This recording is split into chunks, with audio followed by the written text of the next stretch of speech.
আসসালামু আলাইকুম ওয়া রাহমাতুল্লাহি ওয়া বারাকাতুহু। 1 মিনিট মাদ্রাসা ইউটিউব চ্যানেলে সম্মানিত দিনী ভাই বোনেরা, আমি আশা করি আল্লাহ তাআলার অশেষ রহমতে আপনারা ভালো আছেন এবং সুস্থ আছেন। আলহামদুলিল্লাহ। আজ আলোচনা করব, আমি নিজে একটি আমলের ফল পেয়েছি আলহামদুলিল্লাহ। মুহররম মাসের আসরের নামাজ আদায় করার পরে আল্লাহ তাআলা মনের নেক আশা পূরণ করেছেন। আপনারাও যদি মনের মধ্যে শতভাগ বিশ্বাস নিয়ে ছোট্ট আমলটি মুহররম মাসের যে কোনো দিন আসরের নামাজ আদায় করার পরে অন্তত নিয়ম মেনে 11 বার পড়েন, আল্লাহ তাআলা আপনার মনের নেক আশা ইনশাআল্লাহ পূরণ করে দেবেন। মনের মধ্যে শতভাগ বিশ্বাস নিয়ে ভিডিওটি আমল করবেন, এই উদ্দেশ্যে সম্পূর্ণ ভিডিওটি দেখার অনুরোধ করছি। মুহররম হিজরি বর্ষের অন্যতম গুরুত্বপূর্ণ একটি মাস। পবিত্র কোরআনুল কারীম ও হাদিস শরীফে এ মাসকে অত্যন্ত ফজিলতপূর্ণ বলা হয়েছে। কোরআনের ভাষায় এটি সম্মানিত 4 মাসের অন্যতম। এ মাসে বেশি বেশি নফল রোজা ও তওবা ইস্তেগফারের প্রতি উৎসাহিত করা হয়েছে। তাহলে বুঝতে পারছি যে পবিত্র মুহররম মাসে আমরা যদি সম্ভব হয় নফল রোজা রেখে এবং তওবা ইস্তেগফারের প্রতি বেশি বেশি গুরুত্ব দিয়ে বা আমল করে যদি আমল করা হয়, মনের নেক আশাগুলো আল্লাহ তাআলার কাছে তুলে ধরা হয়, রব্বুল আলামিন আমাদেরও মনের নেক আশা ইনশাআল্লাহ পূরণ করে দেবেন। তাই আপনাদের কাছে প্রথম কাজ থাকবে, যদি সম্ভব হয় এই মুহররম মাসে যে কোনো একটি দিন নফল রোজা রাখে আসরের নামাজ আদায় করার পরে বেশি বেশি তওবা ইস্তেগফার করবেন, দরুদ পাঠ করবেন, তারপরে এই ছোট্ট দোয়াটি পড়বেন। শুধুমাত্র আপনারা চাইলে আস্তাগফিরুল্লাহ আস্তাগফিরুল্লাহ আস্তাগফিরুল্লাহ অর্থাৎ যে ছোট্ট ইস্তেগফারটি আমি স্ক্রিনের মধ্যে দেখাচ্ছি, এই ছোট্ট ইস্তেগফারটি আপনারা বেশি বেশি করে পড়তে পারেন। কারণ ইস্তেগফার এমন একটি আমল, এই ইস্তেগফারের মাধ্যমে আল্লাহ তাআলা বান্দার সমস্ত পেরেশানি দুশ্চিন্তা দূর করে মনের নেক আশা পূরণ করেন, অকল্পনীয় সাহায্যও পাওয়া যায়। রাসূলুল্লাহ সাল্লাল্লাহু আলাইহি ওয়াসাল্লাম বলেছেন, যে ব্যক্তি বেশি বেশি করে ইস্তেগফার করে আল্লাহ তাআলা তার সব সংকট থেকে উত্তরণের ব্যবস্থা করে দেন, তার সব পেরেশানি দূর করে দেন এবং তাকে এমন জায়গা থেকে রিজিক দান করেন যা সে কল্পনাও করতে পারে না। সুবহানাল্লাহ। তাই ইস্তেগফার বেশি বেশি করতে হবে। তাছাড়াও ইস্তেগফারের ব্যাপারে বলা হয়েছে যে কোরআনুল কারীমেও এভাবে বলা হয়েছে, ইস্তেগফারের ফলে আল্লাহ তোমাদের প্রতি সুষম বৃষ্টি বর্ষণ করবেন আর তোমাদের সম্পদে প্রাচুর্য ও সমমানের বরকত দেবেন এবং তোমাদের জন্য বাগবাগিচা বা পানির ফোয়ারায় শোভিত করবেন। সূরা নূরতে বলা হয়েছে। মোট কথা হলো, ইস্তেগফার এবং তাওবা এটি মুমিন মুত্তাকিদের জন্য একটি বিশেষ গুণ। তাছাড়া বিশ্বনবী সাল্লাল্লাহু আলাইহি সাল্লাম যেখানে ৭০ বারেরও বেশি প্রতিদিন ইস্তেগফার করতেন, তাহলে বুঝতে পারছেন কতটা গুরুত্বপূর্ণ একটি আমল হতে পারে। হাদিসটি হযরত আবু হুরায়রা রাদিয়াল্লাহু তাআলা আনহু থেকে বর্ণনা করা, যেটা আমি স্ক্রিনের মধ্যে দেখাচ্ছি, যেখানে বলা হয়েছে, আমি আল্লাহর রাসূল সাল্লাল্লাহু আলাইহি সাল্লামকে বলতে শুনেছি, আল্লাহর কসম, যেখানে কসম কেটে বলা হচ্ছে যে আমি প্রত্যহ আল্লাহ তাআলার কাছে ৭০ বারেরও বেশি ইস্তেগফার ও তওবা করে থাকি। সহিহ বুখারী শরীফের সহিহ একটি হাদিস। এটা নিয়ে কোনো দ্বিধা নেই কোনো আলেমদের মধ্যে। তাহলে বুঝতে পারছেন যে কতটা গুরুত্বপূর্ণ এই ইস্তেগফারের আমল। তাই আমাদের প্রথম কাজ হবে বেশি বেশি করে ইস্তেগফার করা, অর্থাৎ আসরের নামাজ আদায় করে অন্তত ১০০ বার আস্তাগফিরুল্লাহ আস্তাগফিরুল্লাহ আস্তাগফিরুল্লাহ এভাবে পাঠ করব এবং দরুদ পাঠ করব। অন্তত যতটুকু পারা যায় অন্তত 11 বার তো অবশ্যই পাঠ করবেন, কারণ দরুদ এমন একটি আমল দিনী ভাই বোনেরা, দরুদবিহীন দোয়া আল্লাহ তাআলার কাছে পৌঁছবেই না। হযরত উমর বিন খাত্তাব রাদিয়াল্লাহু তাআলা আনহু বলেন, নিশ্চয়ই বান্দার দোয়া মুনাজাত আসমান ও জমিনের মাঝখানে ঝোলানো অবস্থায় থাকে, তার কোনো কিছুই আল্লাহ পাকের কাছে পৌঁছে না যতক্ষণ না বান্দা তার নবীর প্রতি দরুদ পাঠ করবে। তাহলে বুঝতে পারছেন যে আপনি যত দোয়াই করুন না কেন, যত আমলই করুন না কেন, আপনার কোনো আমল বা দোয়াই আল্লাহ তাআলার কাছে পৌঁছাবে না যতক্ষণ না পর্যন্ত আপনি দরুদের আমল করছেন। তাই আপনাদের কাছে প্রথম কাজ হলো অন্তত 11 বার দরুদ শরীফ পড়ে নেবেন। যে কোনো দরুদ পড়তে পারেন, চাইলে আমি যে ছোট্ট দরুদটি দেখাচ্ছি, অর্থাৎ আল্লাহুম্মা সাল্লি ওয়া সাল্লিম আলা নাবিয়িনা মুহাম্মাদ, আল্লাহুম্মা সাল্লি ওয়া সাল্লিম আলা নাবিয়িনা মুহাম্মাদ, এই স্ক্রিনে দেখানো ছোট্ট দরুদটি অন্তত 11 বার পড়বেন এবং 100 বার ইস্তেগফার করবেন। তারপরে মনের নেক আশা পূরণের জন্য এই ছোট্ট দোয়ার আমলটি করবেন। এই দুনিয়াতে আমলি জীবন যাপনই হলো আল্লাহ তাআলার কাছে সবচেয়ে বেশি প্রিয়। তাই সব সময় আমাদেরকে আমলের মধ্যে থাকতে হবে, যতটুকু পারা যায় প্রতিদিন নিয়ম করে কিছু আমল করতে হবে। যারা মনের নেক আশা পূরণের জন্য আল্লাহ তাআলার কাছে দোয়া করেন, তাদের উচিত হবে প্রতিদিন অন্তত কিছু কিছু নফল আমল করা। যেমন আজকের এই আমলটি করা, অন্তত চেষ্টা করবেন প্রতিদিন আসরের নামাজ আদায় করে 11 বার দরুদ পাঠ করলেন, অন্তত 100 বার আস্তাগফিরুল্লাহ পাঠ করলেন, তারপরে অন্তত মনের নেক আশা পূরণের যে দোয়াগুলো আছে, আমলগুলো আছে, সেগুলো করার চেষ্টা করবেন। তাহলে দেখবেন আল্লাহ তাআলা এই আমলের ওসিলায় আপনার মনের নেক আশা পূরণ করে দিবেন। কারণ আল্লাহ তাআলা নিজেই বলেছেন, যদি তোমাদের উপর আল্লাহর অনুগ্রহ, তার দয়া না থাকতো তাহলে তোমরা ধ্বংস হয়ে যেতে। নিশ্চয়ই আল্লাহ অধিক তওবা গ্রহণকারী এবং প্রজ্ঞাময়। অর্থাৎ আল্লাহ তাআলার দয়া, অনুগ্রহ, ভালোবাসা আমাদেরকে সব সময় আবৃত করে রাখেন। এই বিশ্বাস, এই মনের মধ্যে শতভাগ এই বিশ্বাসটা আপনারা রেখে আমল করবেন। মনে করবেন না কখনোই যে আল্লাহ আমাকে ভালোবাসেন না, আমাকে নিরাশ করবেন। আল্লাহ তাআলা সর্ব অবস্থাতেই আপনাদেরকে স্মরণ করে থাকেন। অর্থাৎ আল্লাহ তাআলা সব সময় আপনার উপর তার রহমতের ছায়া রেখে দিয়েছেন। আপনি কল্যাণকর কাজ করুন কিংবা খারাপ কাজ করুন, পাপ করুন, যে কোনো পরিস্থিতিতেই দুনিয়াতে অসংখ্য মানুষ অন্যায় বা পাপ কাজে লিপ্ত, কিন্তু আল্লাহ তাআলার রহমত থেকে তারা কখনোই বঞ্চিত হয় না। প্রত্যেকের উপরে আল্লাহর রহমত বর্ষিত হয়।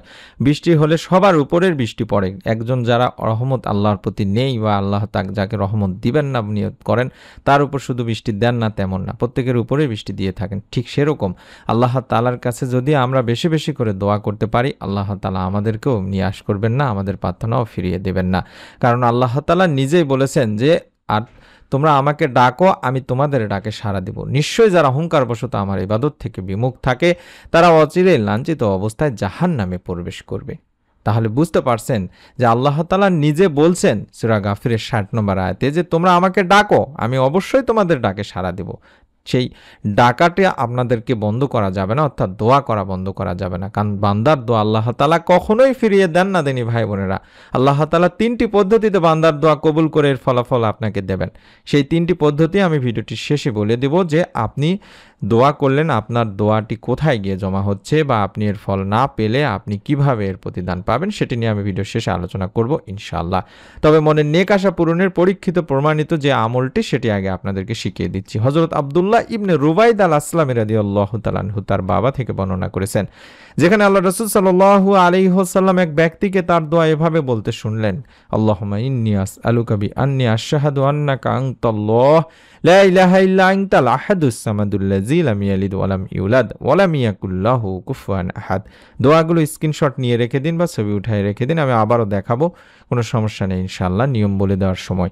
এই দোয়ার অর্থই হচ্ছে, হে আল্লাহ, আমি তোমার কাছে প্রার্থনা করছি আর সাক্ষ্য দিচ্ছি যে তুমি একমাত্র আল্লাহ, তুমি ছাড়া অন্য কোনো মাবুদ নেই, তুমি একক সত্তা, স্বয়ং সম্পূর্ণ, এবং যিনি কাউকে জন্ম দেননি এবং তাকেও কেউ জন্ম দেয়নি, আর তার সমকক্ষও কেউ নেই।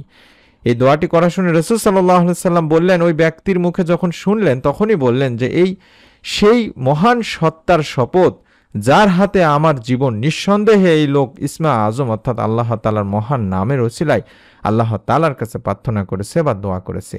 আর যে নামের ওসিলায় আল্লাহ তাআলার কাছে কোনো কিছু চাওয়া হলে, প্রার্থনা করা হলে, আল্লাহ তাআলা তার দোয়া কবুল করেন, এবং যে নামের ওসিলায় কোনো কিছু প্রার্থনা করলে আল্লাহ তাআলা তাকে তা দিয়েই থাকেন বা দান করেন। সুবহানাল্লাহ, সুবহানাল্লাহ। এটি তিরমিজি ইবনে মাজার একটি হাদিস।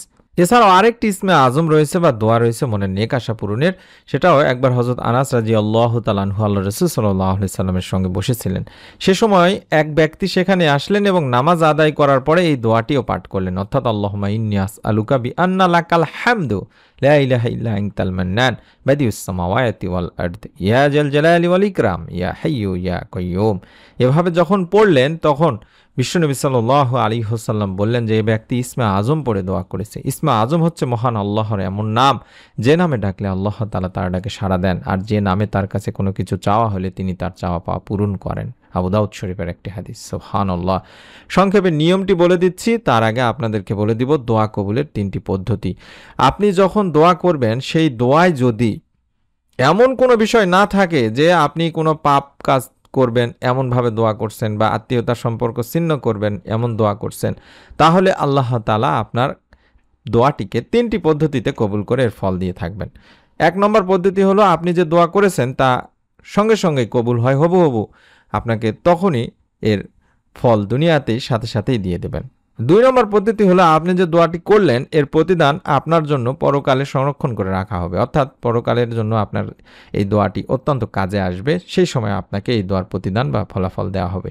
3 নম্বর, এই দোয়ার মাধ্যমে আপনার উপরে আসা কোনো অমঙ্গল, বিপদ, আপদ, দুর্ঘটনা সেটা থেকে আল্লাহ তাআলা আপনাকে রক্ষা করবেন। তাহলে আপনারাই বুঝতে পারছেন যে দোয়া করে কখনোই কেউ কোনো দিন ব্যথা যায়নি, কারো লস হয়নি। আপনারও দোয়া করা ইনশাআল্লাহ অবশ্যই উচিত আমি বলে মনে করি। অবশ্যই আপনাদের কাছে অনুরোধ করব আপনারা দোয়া করা বন্ধ করবেন না, সবসময় দোয়া করার চেষ্টা করবেন। সংক্ষেপে নিয়মটি বলে দিচ্ছি, মনের নেক আশা পূরণের এই আমলটি যদি আপনারা এই নিয়মে করতে পারেন আল্লাহ তাআলা ইনশাআল্লাহ আপনার মনের নেক আশা পূরণ করে দেবেন। সর্বপ্রথম এই পবিত্র মুহররম মাস চলছে, এই মুহররম মাসে যে কোনো একটি দিনে আসরের নামাজ আদায় করার পরে আপনারা অন্তত 11 বার আগে দরুদ শরীফ পাঠ করে নেবেন। যে কোনো দরুদ পড়তে পারেন, যে দরুদটি আমি প্রথমে দেখায় দিয়েছিলাম আবারও দেখায় দিচ্ছি। আল্লাহুম্মা সাল্লি ওয়া সাল্লিম আলা নাবিয়িনা মুহাম্মদ, আল্লাহুম্মা সাল্লি ওয়া সাল্লিম আলা নাবিয়িনা মুহাম্মদ। এভাবে অন্তত কষ্ট করে হলেও 11 বার পাঠ করবেন এবং যদি সম্ভব হয় 100 বার পাঠ করবেন। আস্তাগফিরুল্লাহ, আস্তাগফিরুল্লাহ, আস্তাগফিরুল্লাহ, আস্তাগফিরুল্লাহ, এভাবে 100 বার পাঠ করবেন। তারপরে মনের নেক আশা পূরণের ইসমে আজমের এই দোয়াটি অন্তত 3 বার দেখে দেখে হলেও পাঠ করবেন। আল্লাহুম্মা ইন্নী আসআলুকা বিআন্নী আশহাদু আন্নাকা আনতাল্লাহ লা ইলাহা ইল্লা আনতাল আহাদুস সামাদুল্লাযী লাম ইয়ালিদ ওয়া লাম ইউলাদ ওয়া লাম ইয়াকুল লাহু কুফুয়ান আহাদ। এভাবে দেখে দেখে হলেও 3 বার পাঠ করবেন। পাশাপাশি আরেকটি ইসমে আজম রয়েছে, আল্লাহুম্মা ইন্নী আসআলুকা বিআন্না লাকাল হামদু লা ইলাহা ইল্লা আনতাল মান্নান বাদিউস সামাওয়াতি ওয়াল আরদ ইয়া জাল জালালি ওয়াল ইকরাম ইয়া হাইয়্যু ইয়া কাইয়্যুম। এভাবে এটিও অন্তত 3 বার পাঠ করে 2 হাত তুলে আল্লাহ তাআলার কাছে দোয়া করবেন।